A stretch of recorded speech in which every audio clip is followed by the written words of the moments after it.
네, 안녕하세요. 소개받은 김호석입니다. 좋은 자리에 초대해 주셔서 너무 감사드리고요. 또 강원도에 와서 이 ESG 얘기를 제가 하게 될지 몰랐는데 뜻깊은 자리라고 생각을 하고, 마침 제가 또 최근에 다루고 있는 몇 가지 주제들은 강원도에서 한번 들어보시면 재밌을 만한 내용들이 좀 있어서 뭐 그런 내용을 중심으로 해서 자료를 준비했습니다. 저는 이제 경제학을 전공을 했고, 이제 재정학 백그라운드에서 환경 문제를 좀 다루고 있습니다. 그 중에서도 이제 최근에 제가 많이 다루고 있는 연구 주제가 이제 지속 가능 금융인데요. 요 주제는 그 소위 말하는 이제 ESG 보고 체계라는 거를 요즘들 많이 쓰시는데, 제가 대한상의하고 2009년에 우리나라 그 기후변화 관련된 ESG 보고 체계를 처음 만들었거든요. 그래서 그때 이후로 계속 이 분야, 소위 말하는 이제 ESG 정보 공개 그 분야를 계속 주제를 다루고 있었고, 지속가능 금융과 관련해서는 GGI라는 국제기구하고 유넵에서 뭐 잠시 근무를 한 적이 있었는데, 이제 그때 이 지속가능 금융 관련된 업무를 좀 했습니다. 그래서 오늘 발표드릴 내용은 사실은 국내에서 제가 이 주제들을 많이 다루질 않아서 이제 최근에 다루기 시작을 해서, 사실 국내에 많이 이렇게 발간된 자료들은 아니거든요. 근데 지금 여기에 담아놓은 자료들은 제가 이제 과거에 다른 연구를 하면서 모아뒀던 자료들하고 뭐 그런 것들을 좀 담았습니다. 한번 재밌게 들으셨으면 좋겠습니다. 먼저 이제 그 ESG 이 제목부터 이제 제가 굉장히 의도한 제목인데요. 최근에 이제 ESG 평가사들이 ESG 기업들이 ESG를 이제 ESG 성과라고 하는데, 이제 ESG 퍼포먼스를 측정을 하기 시작하면서 이 기업에서 ESG에 관심들을 많이 가지십니다. 근데 사실 이게 출발한 것은 금융 부문에서 기업들, 그러니까 이 경제 활동에서 발생하는 여러 가지 환경 사회 관련된 위험들이 금융기관 입장에서 보면 그게 굉장히 이제 사람들이 환경에 대해서 관심을 많이 가지니까 그게 이제 금융 부분의 위험이 되는 겁니다. 그래서 이제 금융 부분이 기업의 환경이나 사회 관련된 위험을 따져서 그거를 고려한 대출이나 보험이나 투자를 하게 되니까, 그거를 이제 기업들이 투자를 받거나 이제 보험에서 좋은 대우를 받기 위해서 그 ESG 퍼포먼스를 개선하려는 노력을 하게 되면서 이제 이게 예, 확산이 되는 거거든요. 히스토리가 조금 길게 돼 있는데, 제가 가능한 한 그 이쪽에 이제 경영이나 경제 쪽 지식이 없으셔도 이해할 수 있는 정도로 한번 자료를 만들어 봤습니다. 한번 보시죠. 그래서 우선 이게 이제 그 이해를 좀 하시려면, 경제가 이 환경 문제를 어떻게 보는지를 조금 이해를 좀 하셔야 되는고요. 그 다음에 이제 이 지속가능 ESG가 등장한 거는 지속가능 발전에서부터 등장을 했습니다. 그래서 그 내용을 좀 들어보시면 좋고, 그리고 최근에 왜 ESG가 갑자기 폭발적으로 증가를 하느냐는 소위 말하는 이제 SDG하고 이제 파리 협정이 그 배경입니다. 그리고 이제 최근에 그러면 그 ESG 관련된 정보 공개라든가 평가라든가 하는 건 어떻게 이루어지고 있느냐에 대해서 이제 간략하게 말씀을 드리고, 마지막으로 이제 강원도의 도전과 기회에 대해서 말씀을 드리겠습니다. 이게 이제 환경입니다. 그 환경을 뭐 이렇게 안 보시겠지만 또 환경 전문가이신 분들은 환경을 보는 그 관점이 좀 다르시겠지만, 주로 이제 뭐 랜드라든가 뭐 프레시 워터라든가 오션이라든가 대기라든가 이런 것들이 저희가 이제 그 환경을 개념화하는 접근 방법이죠. 근데 이제 제가 이제 경제적인 관점에서 이제 환경 얘기를 하면은, 많은 분들이 왜 환경 문제는 환경인데 왜 자꾸 경제적 논리를 가져오냐고 이제 말씀을 하시는데, 적어도 환경 경제학을 하는 사람들은 경제 논리에다 환경을 반영하려고 애를 쓰는 사람들입니다. 그래서 적어도 그 사람들은 굉장히 환경 문제에 관심이 있는 사람들이라고 이제 말씀을 드릴 수가 있죠. 그래서 이게 이제 우리가 인류가 일반적으로 개념화하는 이제 이게 환경의 개념이고요. 여기에다가 이건 그냥 그 아무 이해관계가 없는 환경이라고 이제 말씀을 드릴 수가 있죠. 그런데 여기에 이 환경이 인간에게 어떻게 도움이 될까라고 하는 관점을 들여오면은 그 개념 용어를 좀 바꾸게 됩니다. 이 환경 자산이라는 개념을 씁니다. environmental asset이라는 개념을. 그러니까 여기에 지금 벌써 무슨 관점이 들어온 거냐면 그냥 환경이 아니라 인간의 관점에서 유용한가 아닌가라고 하는 관점으로 이제 바뀌게 되는 거죠.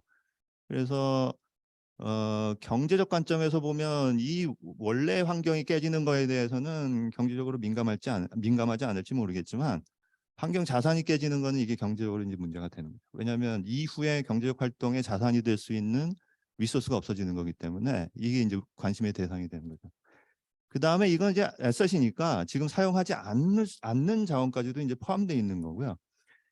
그 다음에 이것 중에서 이제 실제로 쓴다, 사람이 이제 사용을 한다 그러면 이제 그거를 서비스의 개념을 적용을 해서 이코시스템 서비스라는 표현을 씁니다. 그러면은 이 자연이라는 거에서 이런 것들이 인간이 잠재적으로 쓸 수가 있는데 그 중에서 요만큼을 이제 쓰고 있는 거죠. 그래서 이게 기본적으로 이제 경제가 바라보는 환경이고요. 예를 들면 이제 경제적 의사결정을 할 때 어떻게 하냐면 예를 들어 뭐 골프장을 하나 짓는다 그러면은 이 골프장을 짓는데 지면은 수익이 얼마나 날 건가를 따지게 되죠. 이제 편익을 한번 따지게 될 거고 그리고 그게 지역 개발에 어떻게 영향을 주는지 이게 이제 그 이 사업을 통해서 얻게 되는 이제 편익이 될 텐데 이거하고 이 사업을 할 건가 말 건가는 이제 그다음에 비용을 따져야 되죠. 이제 개발 비용, 건설 비용이 얼마나 될 건가를 따지게 되는데 여기에 이제 앞서서의 개념을 적용하자면 사업을 통해서 예를 들어서 이 인바이러먼트 에셋이 훼손이 된다면 이게 훼손이 되면 비용으로 안 잡히지만 이 인바이러먼트 에셋이 훼손이 되게 되면 이제 비용으로 잡히게 되죠. 그러면 그거로 인해서 훼손되는 비용을 이제 저희가 환경 비용이다 이렇게 얘기를 하는 거죠. 그래서 이 환경 비용까지를 감안을 해서 만약에 이게 이제 비용 편입 분석을 하게 되면 자연의 중요성이 있고 인간의 중요성이 있는데 자연의 중요성은 그 바이오다이버시티 그 생물 다양성이 훼손된다든가 아니면은 생태적 안정성이 훼손된다든가 깨진다든가 하는 게 이제 자연의 중요성이라면 인간의 중요성은 거기서 얼마만큼의 소비나 만족을 얻게 되는지 그 인프라를 어떻게 확보하게 되는지 발전은 어떻게 되는지가 이제 인간의 중요성이 되죠. 그래서 이제 환경 경제에서는 이 두 개를 비교를 해서 이쪽이 크면 사업을 허용하게 되고, 그러니까 환경 비용까지를 포함한 개발 비용이 이 개발 편익보다 작다고 생각되면 이 개발이 진행이 되는 것이죠. 그래서 이런 식으로 이제 이 환경의 가치가 경제적 의사결정에 이제 반영이 됩니다. 그 다음에 이 사업이 수익성 그 비용이 이제 편익이 더 크다고 결정이 되면 소위 이제 금융 파이낸스가 붙어가지고 이 사업이 이제 진행이 되게 됩니다. 그러니까 이게 이제 전형적인 지금까지의 이제 환경 경제적 그러니까 환경이 빠지면 그냥 경제적일 텐데 이제 환경 경제적 의사결정이라는 거는 이제 이 환경 비용까지를 고려했다라고 하는 것을 강조하기 위한 표현이 됩니다. 그러면 이제 그 파이낸스가 사업에 투자가 돼서 사업이 이제 진행이 되는 거죠. 그러면 여기에서 이제 그 환경 하시는 분들이 굉장히 좀 반감 가지시는 부분이 뭐냐면은 이 환경 비용을 어떻게 따질 거냐. 이게 뭐 우리나라뿐만 아니라 뭐 그동안에 이제 뭐 인류의 뭐 과제입니다. 그래서 굉장히 다양한 방법으로 환경의 가치를 따지고 자연과학 하시는 분들이 굉장히 높게 밸류를 주는 이 네이처 같은 데에서도 the value of the world's ecosystem services and natural capital. 그러니까 아까 말씀드렸던 그 이코시스템 서비스, 우리가 자연 중에서도 인간이 쓰는 자연이죠. 그리고 내추럴 캐피탈의 가치를 종합적으로 추정을 해서 이 가치들을 이렇게 공개를 해서 이 앞서서 이런 의사결정을 할 때 이 환경 비용을 계산을 할 때 사용을 하게 됩니다.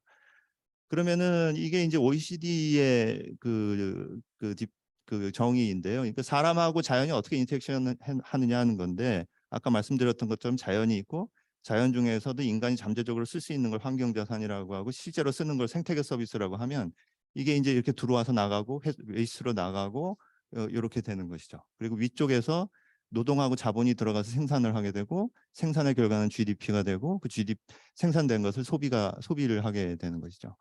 지금까지는 이제 논리는 뭐였냐면은 정부가 하는 역할이라는 건 뭐였냐면은 이 경제적인 활동이 환경 자산이나 생태계 서비스에 치명적인 훼손을 주는 것에 대한 정부 규제, 를 통해 가지고 이 밸런스를 이제 유지해 왔던 것이죠. 그래서 세금을 매긴다든가 규제를 한다든가 하는 것들이 이제 이 정책 수단이 됐던 겁니다.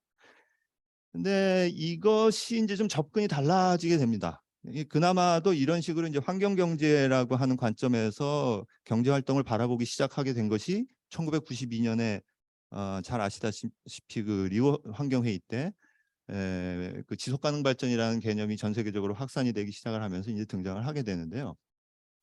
그다음에 뭐 2000년도에 MDG라고 하는 그 개도국을 지원하기 위한 8개 개발 목표를 설정을 하게 되고 2002년도에는 이 지속 가능 발전을 정책에 적극적으로 반영하자고 하는 요하네스버그 데클러레이션이 발표가 돼서 우리나라도 이제 지속 가능 발전 위원회가 설립이 되게 되죠. 그리고 2012년에 92년 리오 회의 20주년으로 리오 플러스 20라는 회의가 있었는데 이때 이제 최근에도 많이 쓰고 있는 녹색 경제라는 것을 지속 가능 발전의 이행 수단으로 정의를 하게 됩니다. 그리고 잘 아시다시피 이제 2015년에 2030 아젠다라는 의제를 채택을 하고 17개 지속 가능 발전 목표를 제시를 하게 됩니다. 그런데 지금 요 1년의 그 글로벌 아젠다에서 중요하게 등장을 한 것이 무엇이냐면은 아까 이제 말씀을 여기에서 이제 여기서 이제 그 그림을 요 파이낸스가 이렇게 개발 사업을 이제 가능하게 해주는데 결국 그 이거는 이제 이 사업 단위에서 의사결정을 된 다음에 이 금융 부분으로 가면은 금융 부분에서는 편익이 있는지 순편익이 큰지 아닌지만 가지고 의사결정을 하고 끝내버리거든요. 그런데 지금 유엔이 제안하는 이 금융의 역할이라는 건 뭐냐면 돈 빌려줄 때 막 빌려주지 말고 여기서 개발 환경 비용이 얼마만큼 발생하는지를 좀 고려하면서 빌려주라는 겁니다. 그러니까 지금의 상황이죠. 옛날에는 금융 쪽에서 돈 빌려줄 때 이게 환경에 어떻게 훼손이 되는지에 대해서 금융기관들이 고민을 안 했거든요. 근데 좀 그렇게 하자는 겁니다. 그래서 그 주장을 놀랍게도 92년 30년 전에 30년 전에 그 92년 아젠다 리플 아젠다 21 리오 회의 직후부터 이 주장을 유엔이 합니다. 근데 그 주장을 계속 이제 주장 단계로만 머물러 있으니까 그게 잘 실행이 안 돼서 유엔이 2006년에 책임 투자 원칙이라는 걸 설립을 합니다. 이거는 개념은 뭐냐면 투자를 할 때 환경을 고려한 투자를 하라는 것이죠.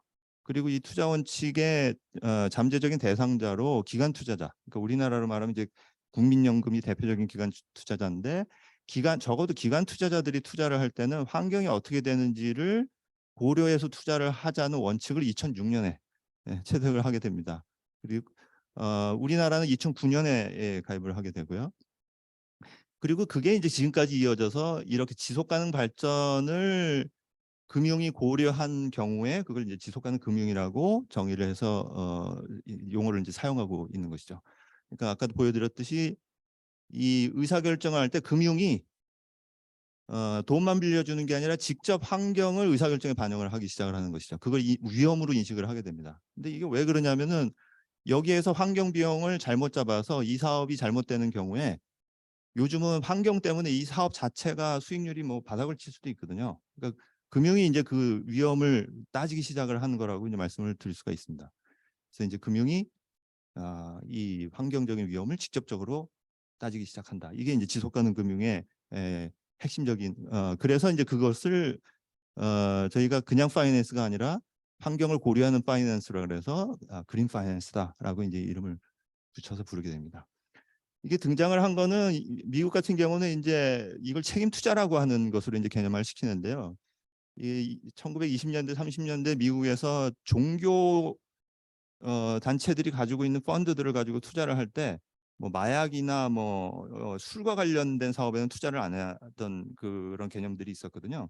그러니까 보통 이제 지금의 이제 환경 책임 투자의 뿌리를 한 뭐 1920년대 30년대 미국의 저 윤리적 투자하고 같은 에서 출발한 것으로 이제 보는 경향이 좀 있습니다. 본격적으로 등장하기 시작한 거는 1989년에 그 알래스카에서 그 오일 스필이 쓴 다음에 그 월스트리트가 미국의 금융 부분이 환경 문제에 대해서 적극적으로 이제 관심을 갖게 됩니다.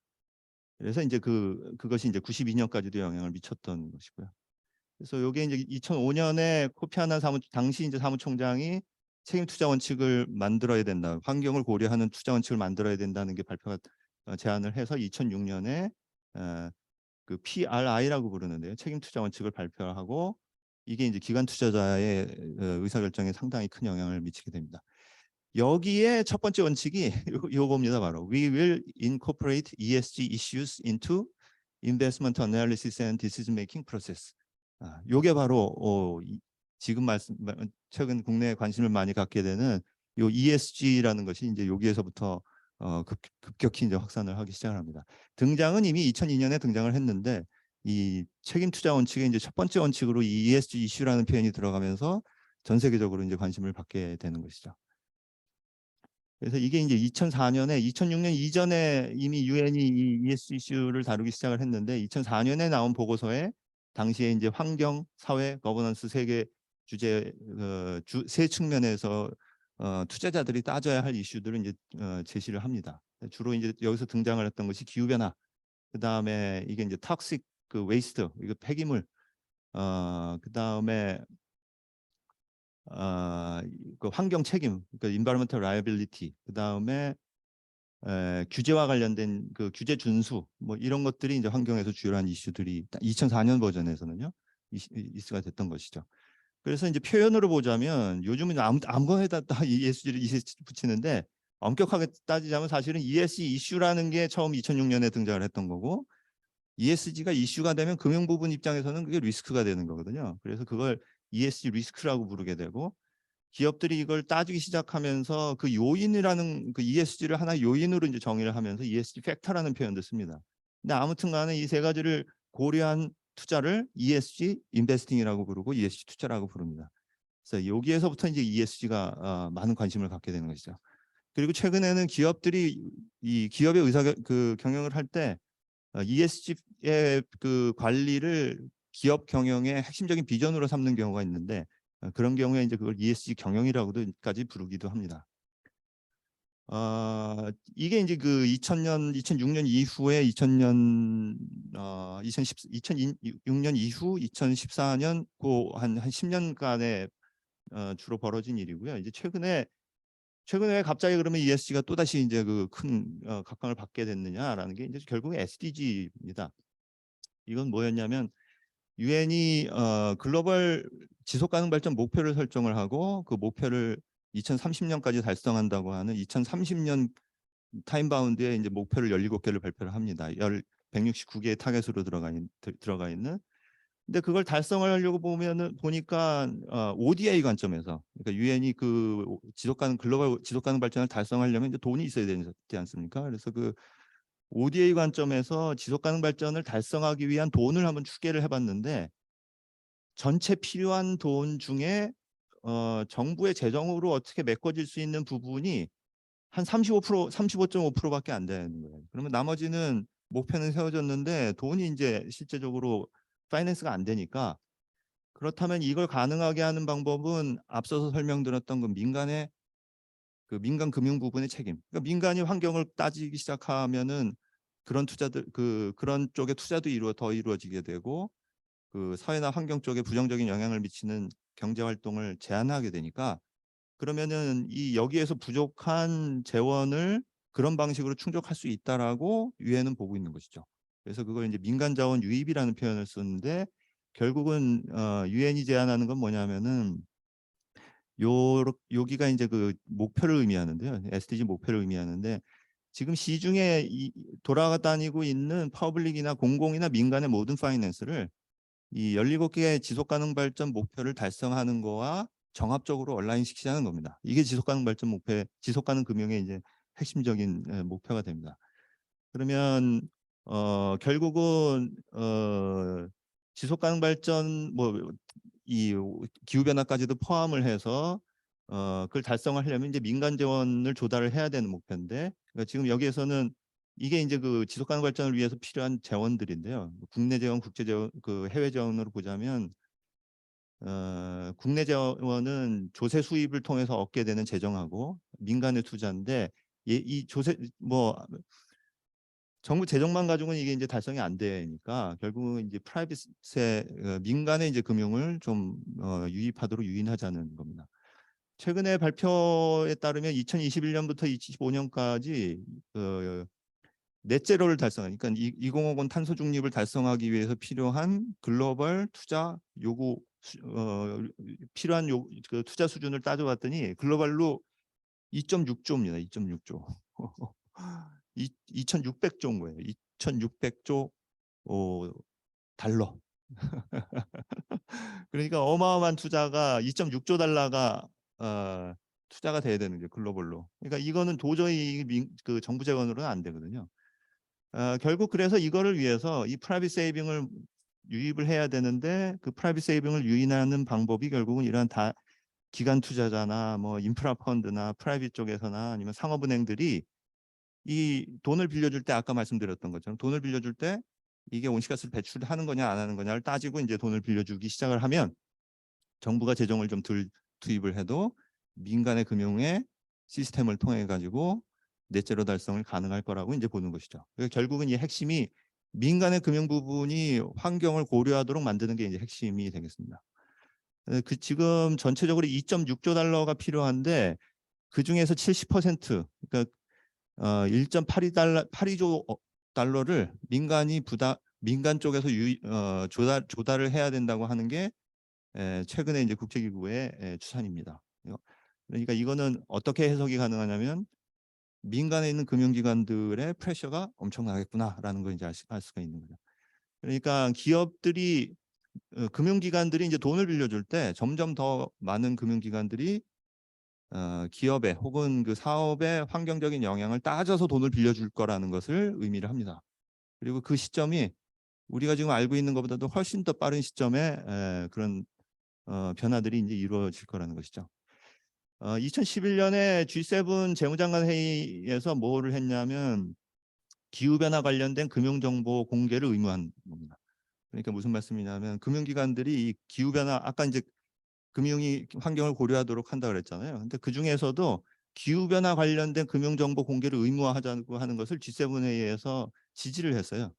그래서 그 지지를 정보 공개를 의무화하려면은 서로 다른 나라들이 정보를 공개하게 되니까 그 정보가 서로 교류 가능해야 되니까 국제적인 표준이 필요하겠죠. 그래서 지속 가능성 보고 글로벌 표준이라고 하는 글로벌 서스테이너빌리티 리포팅 스탠다드라는 것의 개발도 필요하다고 지지를 했습니다.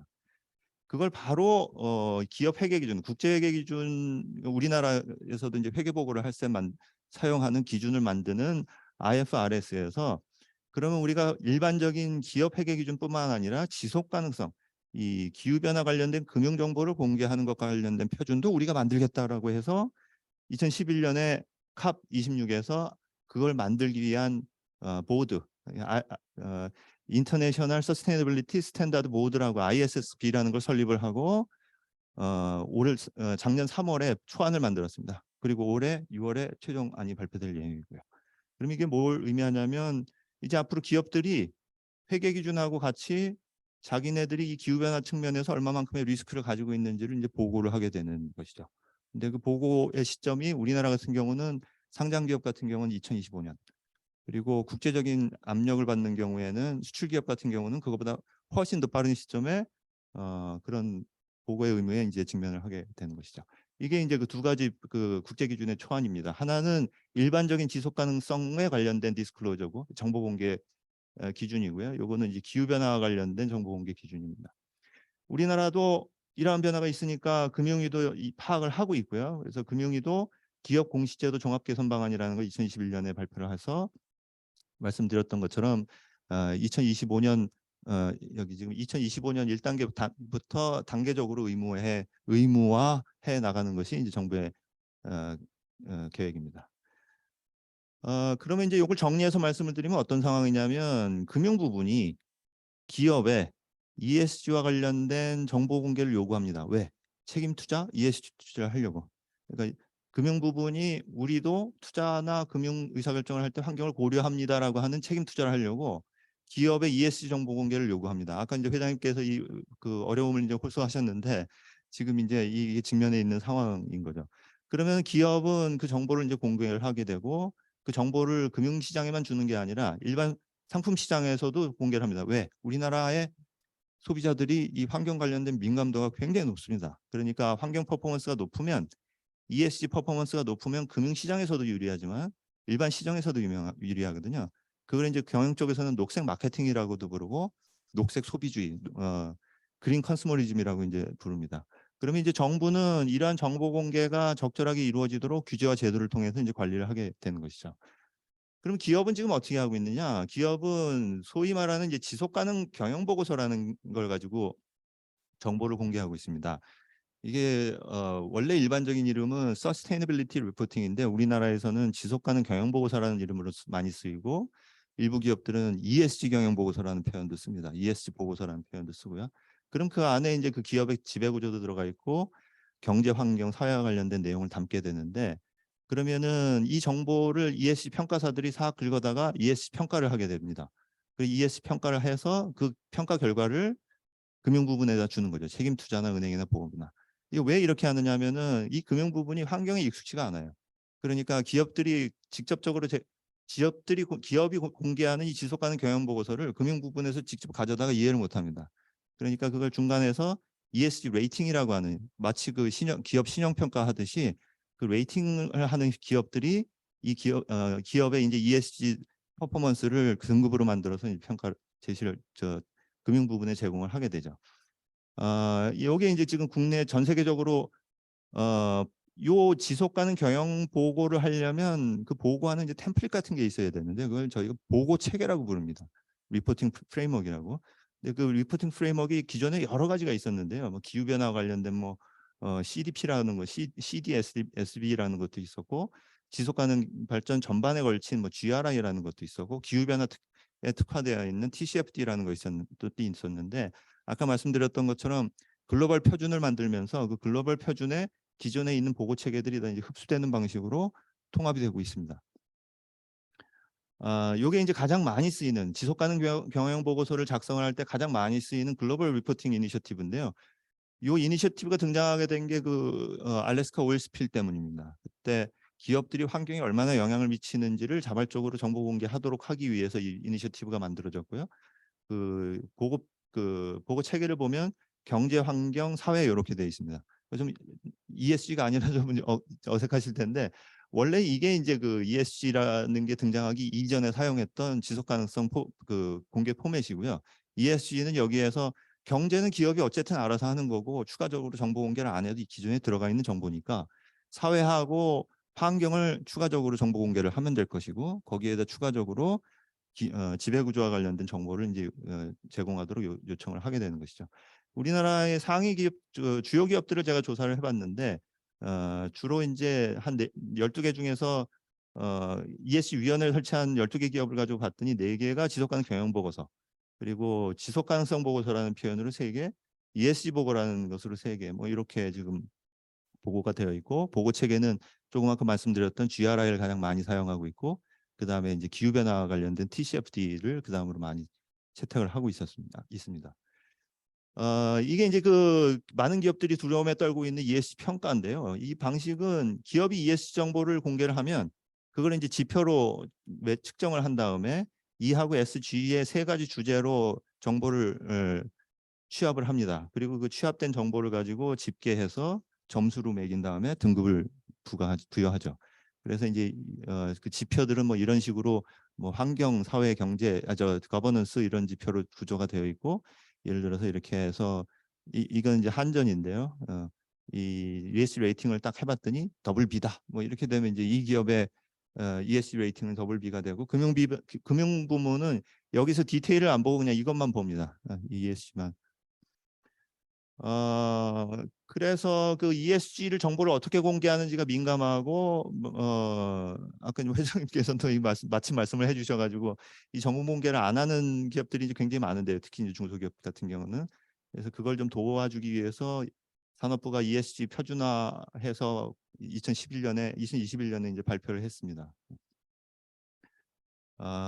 요게 이제 아까 말씀드렸던 제가 2009년에 처음 만든 그 ESG 보고 체계인데요. 기후변화 ESG 보고 체계인데 뭐 지금 하는 것보다도 훨씬 더 그 디테일하게 되어 있는데 지금은 이제 주로 이제 온실가스 배출과 관련된 것에 이제 중점적으로 TCFD를 통해서 다뤄지고 있는 추세입니다.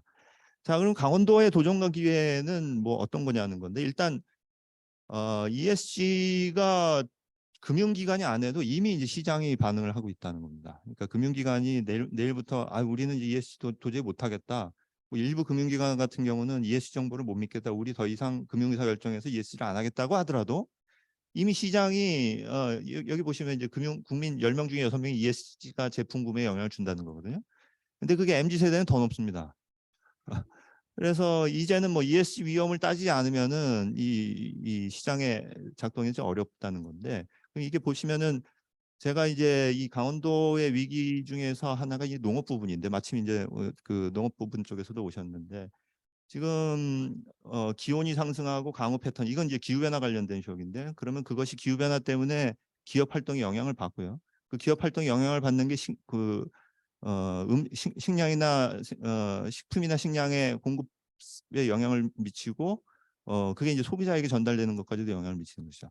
그러니까 예전에는 이제 그렇게까지 생각을 안 했지만 기후 변화의 영향이 소비자들이 내는 식품 가격에 바로 이제 직접적으로 영향을 주는 상황이 되는 것이죠. 그러니까 기후 변화가 농업 생산, 물류, 산업을 통해서 시장에 바로 영향을 미치는 것이죠.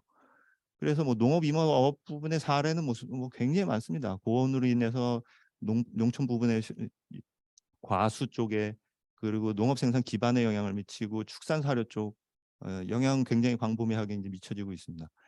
그러면 이제 말씀드렸던 것처럼 이게 금융 부분이 왜 영향을 고려를 하냐면 기온 상승에 대해서 식품 관련 산업에 여기 영향을 받으면 이 식품 관련된 생산 라인의 수익이 변하잖아요. 그러면 투자자, 금융기관이 여기에 돈을 대준 투자자나 금융기관이 영향을 받게 됩니다.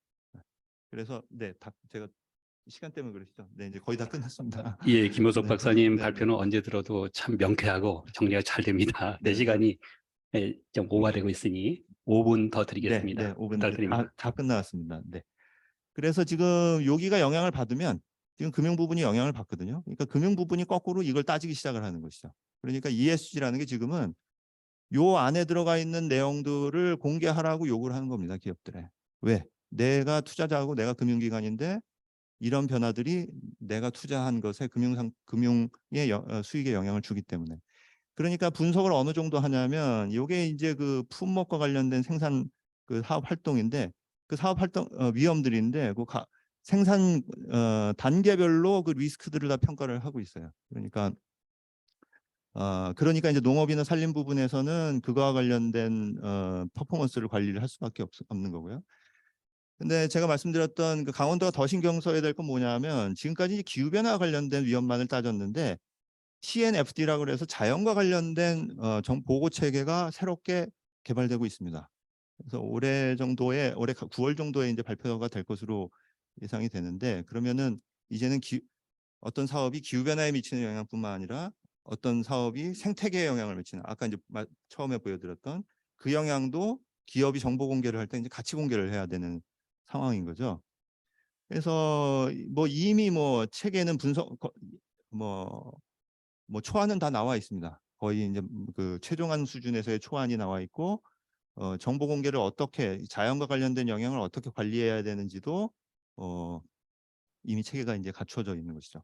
그 강원도의 도전 과기에는 뭐냐면 그동안의 강원도는 자연환경이 우수해서 그게 산업 활성화를 장애하는 왜냐면 산업 입지가 이제 제한이 받으니까 그것 때문에 장애 요인이 됐거든요. 근데 지금은 자연을 더 따져야 되니까 이 장애 요인이라는 게 더 강해지는 것이죠. 그러니까 도전 중에 큰 도전은 금융기관 입장에서 보면은 인천에서 하는 사업하고 강원도에서 하는 사업으로 보자면 강원도에서 하는 사업이 자연에 미치는 영향이 더 클 수 있으니까 그러면 오히려 더 입지는 더 제한이 될 수 있는 도전이 있는 것이죠. 그러니까 관리가 필요하다는 것이고 근데 기회는 뭐냐면 장기적으로 기업들이 자연에 미치는 영향들을 관리하기 시작하면 기업의 평균적인 환경 영향은 떨어지게 됩니다. 그러니까 환경에 영향을 많이 미치지 않는 기업들이 점점점 많이 들어오게 될 테니까 아주 장기적으로 보면은 그런 입지의 장애 요인이 무의미해지는 순간이 오는 것이죠. 그러면 어떤 식으로 이게 이제 마지막 슬라이드입니다. 그럼 어떻게 하는 것이 좋겠느냐라는 것인데요. 결국 제가 이걸 어떻게 뽑아냈냐면 강원도 종합계획 수립하신 거에다가 각각의 이제 것들을 찾아봤는데요. 결국은 공급망, 왜냐하면 이 강원도에 있는 중소기업들이 공급망에 걸려 있기 때문에 대기업들이 결국 이 공급망을 관리합니다. 중소기업들이. 그러니까 중소기업들의 ESG 성과 제고를 위해서 노력을 좀 할 필요가 있고, 특히 이 ESG와 대응할 수 있는 인프라를 강원도가 적극적으로 좀 공급을 할 필요가 있습니다. 그다음에 그 이 재생에너지와 관련해서도 지금은 이제 재생에너지 보급률에 대해서만 관심을 갖지만, 사실은 더 이제 이 ESG 관점에서 보자면 기업들이 사용하는 에너지 중에 재생에너지가 더 중요합니다. 그러니까 어떤 기업이 재생에너지를 가구가 어떤 재생에너지를 쓰느냐보다도 기업이 재생에너지를 쓰느냐가 ESG 관점에서도 중요하거든요. 그러니까 이제 정책도 그런 쪽으로 가져가는 게 좋겠다는 것이고, 그리고 이제 그린 모빌리티도 중요한 사업으로 잡아 놓으셨는데, 이것도 마찬가지로 전기차가 몇 대 보급되는 것보다도 생산 부분에 전기차가 얼마나 보급되느냐가 훨씬 더 중요합니다. 그래서 전반적으로 이 환경과 관련된 투자를 많이 하시는데, 결국은 기업들의 ESG 퍼포먼스에 어떻게 최종적으로 영향을 미칠지가 그 정책의 이 ESG 관점에서의 실효성하고 관련이 되어 있기 때문에, 그런 쪽으로 제가 뭐 강원도에 굉장히 익숙한 사람은 아니지만 그런 쪽으로 정책을 추진을 하시면 좀 도움이 되지 않을까 싶습니다. 네, 이상으로 있습니다.